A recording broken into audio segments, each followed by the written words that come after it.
Dear students, in this class, we will discuss about analysis of algorithms. I think you are well known about the algorithm. Algorithm means stepwise representation of a solution for a particular problem is called as algorithm. So, while you are designing any algorithm, what are various types of approaches are there? According to data structures concept, it is highly important and very much concentration to be paid for designing algorithms. Each and every data structures have their own algorithms. So algorithms will give you a steps or a way of a solution for particular problem. So before constructing any program in any programming language like C, C++, Java, FoxPro, C#, or etc., you should have a clear idea about the solution. For this, we use a tool, algorithms. So by using algorithm, we can easily find the solution of a particular problem by giving various steps, finite number of steps. So here, what do you mean by finite? Any algorithm you can define, it should be have a start and stop. మనం data structures concept కు వచ్చేసరికి ఏ data structure సంబంధించిన algorithms మనం తీసుకునేటప్పుడు ఆ algorithms లో ప్రతి అల్గరిథము కూడా అంటే ఒక ప్రాబ్లం కి సంబంధించిన సొల్యూషన్ ఒక చోట మొదలయ్యి ఇంకో చోట ఖచ్చితంగా ఎండ్ అవ్వాలి. So that is what we call a finite number of steps. అయితే ఈ అల్గరిథమ్స్ డిజైన్ చేయడం అనేది మెయిన్ కాన్సెప్ట్ డేటా స్ట్రక్చర్స్ లో. సో మనం ప్రీవియస్ క్లాస్ లో మనం నేర్చుకున్న linear and non linear data structures లో ప్రతి డేటా స్ట్రక్చర్స్ కి కూడా కొన్ని యాక్సిమ్స్ అనేవి ఉన్నాయి, కొన్ని రూల్స్ అనేటువంటివి అప్లై చేయడం జరిగింది. ఏంటవి? స్టాక్స్ తీసుకుంటే కనుక టాప్ ఉపయోగించి మనం ఇన్సర్షన్ డిలీషన్ చేస్తాము. ఇన్సర్షన్ చేయడాన్ని పుష్ అని, డిలీట్ చేయడాన్ని పాప్ అని చెప్పేసి అంటున్నాం. సో ఇలాగా మనం వేరియస్ డేటా స్ట్రక్చర్స్ కి సంబంధించి ఆపరేషన్స్ అన్నిటిని కూడా మనం అంటే ఇన్సర్షన్స్ అవ్వచ్చు, డిలీషన్ అవ్వచ్చు, మెర్జింగ్ అవ్వచ్చు, సార్టింగ్ అవ్వచ్చు, సెర్చింగ్ అవ్వచ్చు, ఏ డేటా స్ట్రక్చర్ కి సంబంధించిన ఆపరేషన్ అయినా అప్లికేషన్ అయినా సరే దానికి ప్రతిదానికి కూడా ఒక అల్గరిథం అనేది ఉంటుందన్నమాట. కాబట్టి అల్గరిథమ్స్ ని ఏ విధంగా కన్స్ట్రక్షన్ చేయాలి, ఎన్ని రకాల వేస్ ఉన్నాయి, అప్రోచెస్ ఉన్నాయి అనేటువంటిది ఈ రోజు మనం ప్రెజెంటేషన్ లో చూద్దాం. So the first concept we discuss the various approaches to algorithmic design. Okay, and now usually there are two approaches to design algorithms. One is a top down approach and the second one is bottom up approach. So what do you mean by top down approach? Dear students, please observe this diagram. Here the entire program is divided into sub programs which are called as modules. ఇక్కడ module అనే పదానికి అర్థం ఏంటంటే ఒక చిన్న programme తీసుకుందాం. It is about 10 lines. ఒక 10 lines programme ఉందంటే 10 లైన్స్ ఇండివిజువల్ గా ఇండిపెండెంట్ గా ఒక సింగిల్ ప్రోగ్రామ్ రాసేస్తాం, బాగానే ఉంటుంది. But for a particular problems logic hundreds of lines ఉంటుంది. ఈ hundreds of lines of code ఉండేటప్పుడు అంత కోడ్ ని కూడా ఒకే ప్రోగ్రామ్ లోను ఒకే ఫంక్షన్ లోను రాయడం అనేటువంటిది రైట్ థింగ్ కాదు. It is not at all an efficient thing to construct a logic within a finite number of lines a single program. So దాని గురించి ఏం చేస్తాం, ఆ మొత్తం ప్రాబ్లం ని మాడ్యూల్స్ కింద డివైడ్ చేయడం జరుగుతుంటుంది. సో ఇలాగా టాప్ మాడ్యూల్ ని ఆ టాప్ మాడ్యూల్ నుంచి సబ్ మాడ్యూల్స్, సబ్ మాడ్యూల్స్ నుంచి సబ్ మాడ్యూల్స్. హియర్ మీరు చూడండి, టాప్ మాడ్యూల్ నుంచి సబ్ మాడ్యూల్ 1, సబ్ మాడ్యూల్ 2 కింద డివైడ్ చేసాం. తర్వాత సబ్ మాడ్యూల్ 1.1, 1.2 అని మళ్ళీ దీంట్లో 2.1, 2.2 అని చెప్పేసి సబ్ డివిజన్స్ చేసాం. అంటే ఇక్కడ ఏం చేసాం, the entire thing is divided into number of subsections which are called as submodules. దీన్ని టాప్ డౌన్ అప్రోచ్ అంటాం. అంటే ఒక ప్రాబ్లం కి మనం సొల్యూషన్ ఫైండ్ అవుట్ చేసేటప్పుడు ఆ ప్రాబ్లం ని ఒక లాజికల్ డికంపోజిషన్స్ కింద డివైడ్ చేయడం జరుగుతుంటుంది. అలా లాజికల్ గా డికంపోజ్ చేసినప్పుడు ఆ ఇండివిజువల్ సబ్ ఎలిమెంట్స్ అన్నిటిని కూడా, సబ్ పార్ట్స్ అన్నిటిని కూడా సబ్ మాడ్యూల్స్ అంటుంటాం. సో దీన్ని టాప్ డౌన్ అప్రోచ్ అంటాం. సో ఈ టాప్ డౌన్ అప్రోచ్ లో it starts by identifying the major components of the system or program decomposing them into their lower level components and interacting until the desired level of module complexity is achieved. యొక్క entire problem ని entire major components అన్నిటిని కూడా sub modules కింద divide చేస్తాం. అంటే ముందే ఒక major ఒక ప్రాబ్లమ్ ని డిఫైన్ చేసుకుని దాని సబ్ మాడ్యూల్స్ కింద మనం డికంపోజ్ చేసుకుని అప్పుడు వాటిల్ని ప్రాసెస్ చేయడం అనేటువంటిది జరుగుతుంటుంది అనమాట.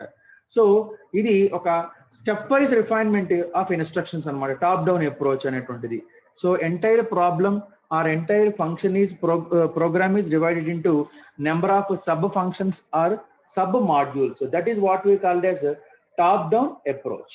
So it starts from an abstract design and each step is refining into a more concentrate level until the final refined stage is not reached.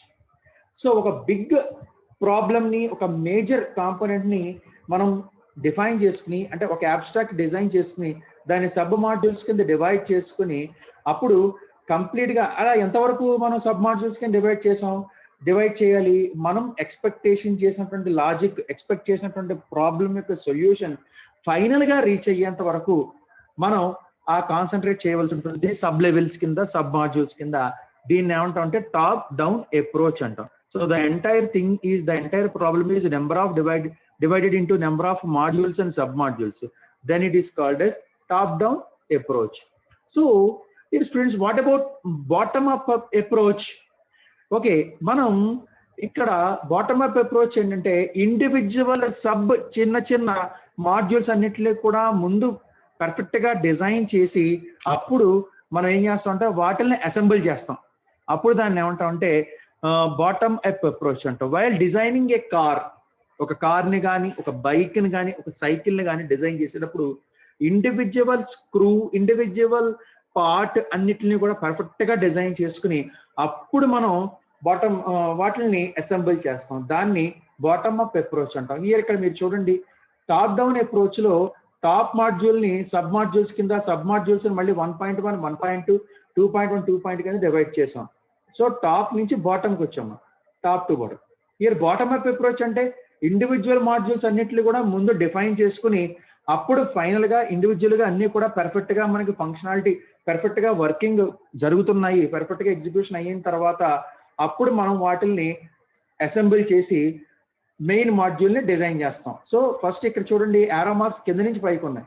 So module 1.1, 1.2, module 2.1, 2.2 ముందర వీటిని మనం డిజైన్ చేస్తాం. ఇవి డిజైనింగ్ అయిన తర్వాత అప్పుడు మాడ్యూల్ 1, మాడ్యూల్ 1.2 ని assemble చేసి మాడ్యూల్ 1 ని, 2.1, 2.2 ని అసెంబుల్ చేసి మాడ్యూల్ 2 ని కన్స్ట్రక్ట్ చేస్తాం. Here again module 1 and module 2 are assembled and finally they produce module.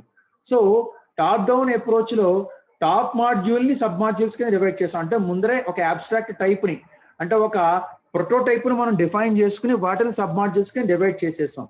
అంటే ఒక ఇమాజినేషన్ చేసుకుని దాన్నప్పుడు మనం సబ్ మాడ్యూల్స్ కింద డివైడ్ చేసి అప్పుడు డిజైనింగ్ చేసాం. బట్ బాటమ్ అప్ అప్రోచ్ లో కాదు, ముందుగానే ఫైనల్ మాడ్యూల్ అబ్స్ట్రాక్ట్ డిజైన్ చేసుకోలే, ఇండివిజువల్ సబ్ మాడ్యూల్స్ కింద డివైడ్ చేసుకుని అప్పుడు వాటిల్ని ఫైనల్ అసెంబ్లింగ్ అనేటువంటిది మనం చేయడం జరిగింది అనమాట. సో ఈ బాటమ్ అప్ అప్రోచ్ కి బెస్ట్ ఎగ్జాంపుల్ ఏంటంటే, while designing A car, individual parts and individual accessories of a car is finally designed, first designed. So when they are perfectly designed, after that they will be assembled and they built a car, perfect design anamata. So top down ki bottom up ki difference entante, top down anante takku time padutundi, bottom up approach anante ekku time padutundi. So bottom up approach lo kossariki ఖచ్చితంగా clarity గానీ perfection గానీ ఎక్కువ ఉంటుంది, but it have much more difficult with top down approach. So C programming language ఏదైతే ఉందో, procedure oriented programming languages C కానీ, Pascal కానీ, ALGOL కానీ, ఫోర్ట్రాన్ కానీ, ఇటువంటి ప్రోగ్రామింగ్ లాంగ్వేజెస్ అన్నిటిని కూడా మనం టాప్ డౌన్ అప్రోచే ఫాలో అవుతుంటాయి. So procedure oriented programming language ఏదైతే ఉందో ఇవన్నీ కూడా టాప్ డౌన్ అప్రోచ్ నే ఫాలో అవుతుంటాయి. మరి బాటమ్ అప్ అప్రోచ్ కి బెస్ట్ ఎగ్జాంపుల్ ఏంటంటే Java programming language. Object oriented programming languages ఏవైతే ఉన్నాయో అవి ఫాలో అయ్యేటువంటి అప్రోచ్ ని ఏమంటాం అంటే బాటమ్ అప్ అప్రోచ్ అంటాం. So that is the difference between top down approach and bottom up approach. So these are the two ways which you can approach, which we can practice or which you can construct the algorithms. Okay, and the next one is what is meant by big O notation? Big O notation. So big O notation గురించి చెప్పుకునే ముందుగా finding the best solution. For example, మీరు మీ ఇంటి దగ్గర నుంచి మీ యొక్క కాలేజీకి వెళ్ళడానికి ఎన్ని రకాల దారులు ఉన్నాయి? How many ways are routes to reach your college from your residence? Of course there are so many ways. So మీరు మీ ఇంటి దగ్గర నుంచి మీ కాలేజీకి రావడానికి చాలా దారులు ఉండొచ్చు. మెయిన్ రోడ్డు ద్వారా రావడం అనేటువంటిది ఒకటి, సైకిల్ ఉపయోగించి. అదేవిధంగా రకరకాల చిన్న చిన్న స్ట్రీట్స్ లోంచి, సబ్ స్ట్రీట్స్ ఏవైతే ఉంటాయో ఆ సబ్ స్ట్రీట్స్ ద్వారా రావడం కూడా రావచ్చు.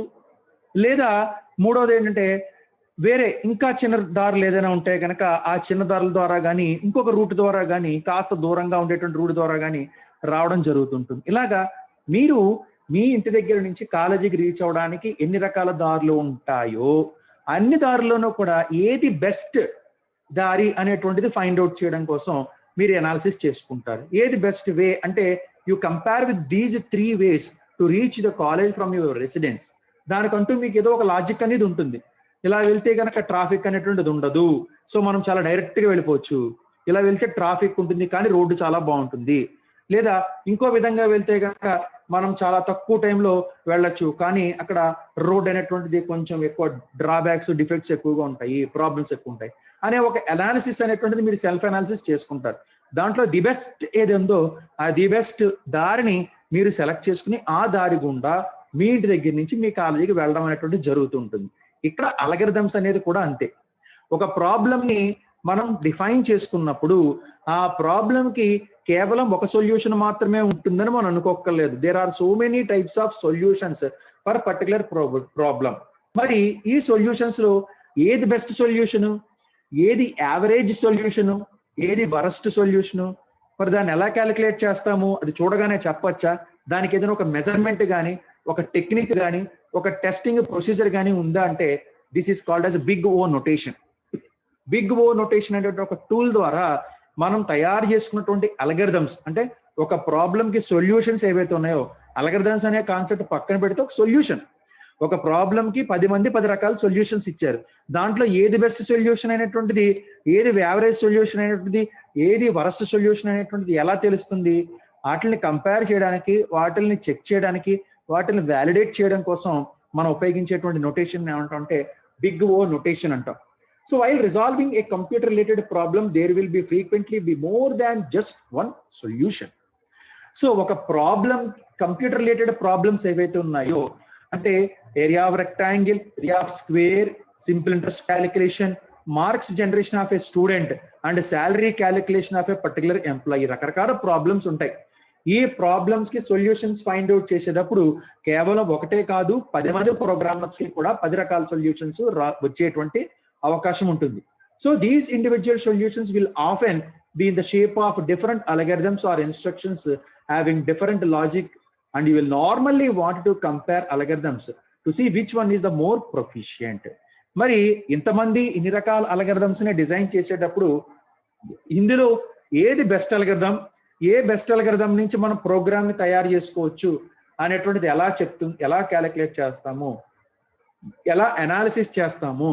సో ఆ అల్గరిథం నుంచి ఆ అల్గరిథంలో ఉండే ఇన్స్ట్రక్షన్స్ ని మనం ఎలా కంపేర్ చేసుకుని ఏది బెస్ట్ అల్గరిథం అనేటువంటిది అనాలిసిస్ చేస్తా ఉంటే దానికి ఉపయోగించే టెక్నిక్ ని ఏమంటామంటే బిగ్ ఓ అనాలిసిస్ అనేటువంటిది ఒకటి మన ప్రోగ్రామర్ డెవలపర్స్ కి ఇవ్వడం జరిగింది.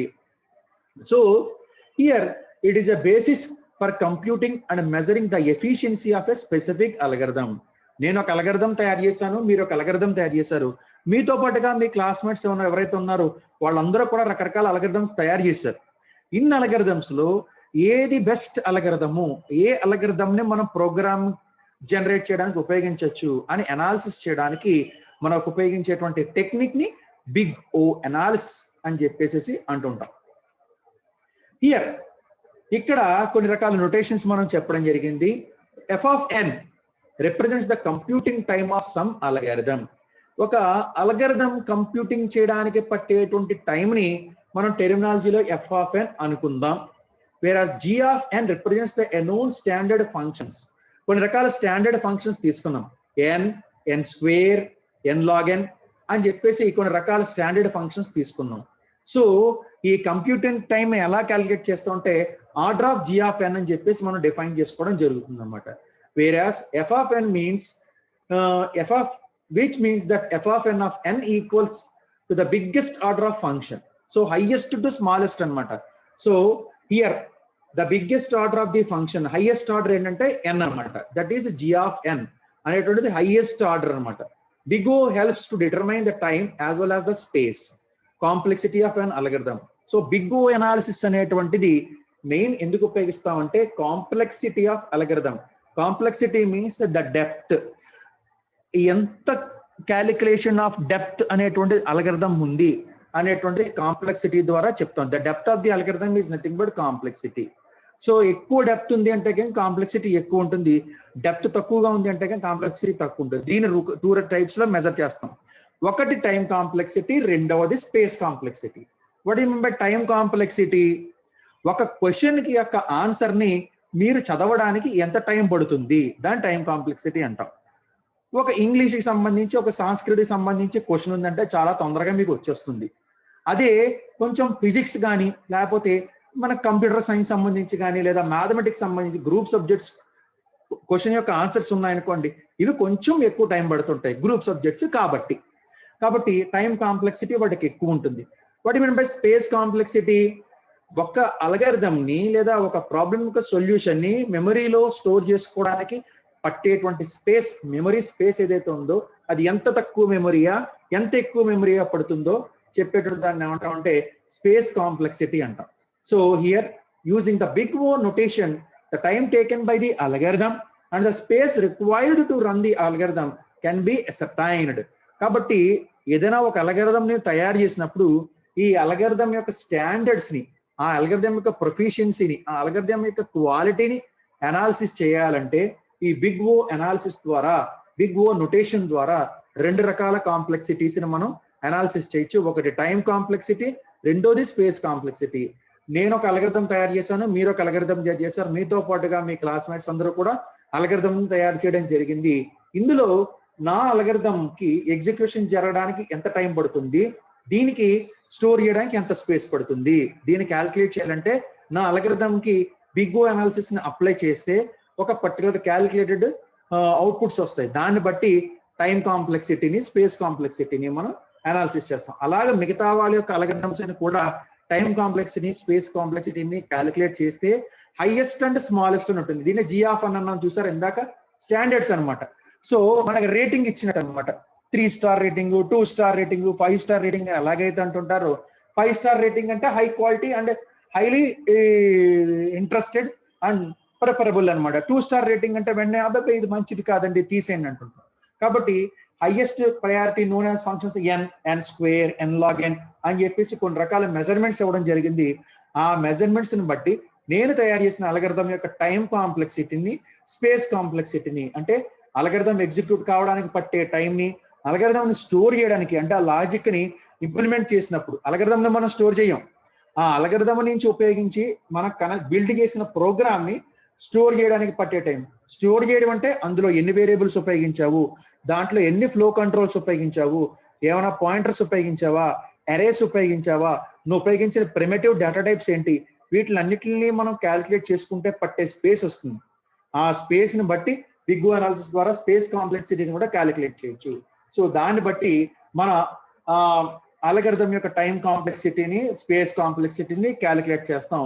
దీన్నే ఎఫిషియన్సీ ఆఫ్ అల్గోరిథం అని చెప్పేసి అంటుంటాం. So big O analysis helps to determine the time and as well as the space complexity. Okay, here some of the list of common computing times of the algorithm in order to perform as follows. Order of 1. So computing times anamata, notations unnai. Order of 1, order of log n, order of n.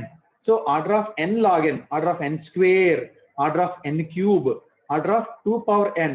These are the notations which give you signs about the computing time. అంటే time కాంప్లెక్సిటీని measure చేయడానికి, time కాంప్లెక్సిటీని మనం identification చేయడానికి ఈ common computing times ఇవ్వడం జరిగింది అనమాట. ఇప్పుడు మీరు చూస్తున్నటువంటి కూడా కంప్యూటింగ్ టైమ్స్ అనమాట. So thus algorithm with their computational complexity can be related as per the mentioned order of performance. కాబట్టి ఇందులో ఆర్డర్ ఆఫ్ 1 అనేది ఒక కంప్యూటింగ్ టైం రావచ్చు, కొన్ని అల్గరిథమ్స్ కి ఆర్డర్ ఆఫ్ లాగ్ కావచ్చు. సో వచ్చిన టైం కాంప్లెక్సిటీని బట్టి ఆ అల్గరిథమ్స్ మనం ప్రయారిటైజేషన్ చేసుకోవచ్చు అనమాట. Okay, and finally algorithm analysis లో this complexity is used to analyze the algorithm in data structure. There are various ways of solving problem and there exist different algorithms which can be designed to solve the problem. మనం ఇందాకనే చెప్పుకున్నాం ఒక problem కి solutions చాలా ఉంటాయి. ఇందాకనే చెప్పాం ఒక ఎగ్జాంపుల్, మీ ఇంటి దగ్గర నుంచి కాలేజీకి రావడానికి చాలా రకాల దారులు ఉంటాయి. ఇందులో బెస్ట్ దారి ఏదనేది మీరు ఒక మెజర్మెంట్ చేసుకుని, అంటే మీరు ఒక క్యాలిక్యులేషన్ చేసుకుని ఆ బెస్ట్ దారిని మీరు ఎంచుకుని వస్తారు. చాలా దారులు ఉంటాయి కాబట్టి మీతో పాటుగా మీ ఫ్రెండ్స్ కూడా చాలా దారుల నుంచి కాలేజీకి వస్తారు. ఇందులో ఇంతమంది కూడా కాలేజీకి వచ్చేప్పుడు వాళ్ళ ఊళ్ళ నుంచి వాళ్ళ ఇళ్ళ దగ్గర నుంచి ఏది మంచి దారి ఏది బెస్ట్ దారి అనేటువంటిది దానికి ఒక మెజర్మెంట్ అనేది ఉంటుంటుంది అనమాట. So that is time. ఎంత తక్కువ దారి ఉంది, మీరు రెసిడెన్స్ కాలేజీకి వెనకాలే ఉందనుకోండి, so the time taken to reach the college is very low. So అది చాలా బెస్ట్ దారి అనమాట. మీ ఇల్లు వెనకాలే ఉంది కాబట్టి చాలా తొందరగా వచ్చేయచ్చు. అలా కాకుండా వేరే ఊరు నుంచి ఎటో ఉండే ఒక 15 కిలోమీటర్స్ డిస్టెన్స్ ఉండే ఊరు నుంచి ఈ కాలేజీకి వస్తున్నారనుకోండి, time taken to reach the college is high. కాబట్టి ఒక కాలేజీకి వెనకాల స్టూడెంట్ యొక్క హౌస్ కి, ఒక కాలేజీకి 15 కిలోమీటర్స్ దూరంలో ఉండేటువంటి స్టూడెంట్ హౌస్ కి డిస్టెన్స్ అండ్ టైం రెండు కూడా తేడా ఉంటుంది. అంటే అక్కడ రీచ్ అవడానికి పట్టే టైము, అతని యొక్క ఎఫర్ట్ రెండు కంపారిజన్ చేస్తే ఒకటి తక్కువగా ఒకటి ఎక్కువగా ఉంటుంది. దాన్ని కాంప్లెక్సిటీ అంటాం అనమాట.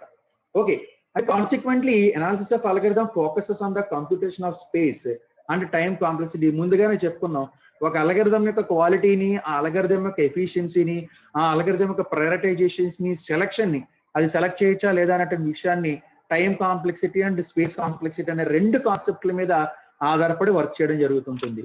Various types of time complexities which can be analysed of the algorithm.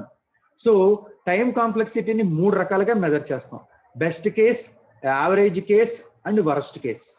The best case time complexity of an algorithm is a measure of a minimum time that the algorithm will require for an input size of n.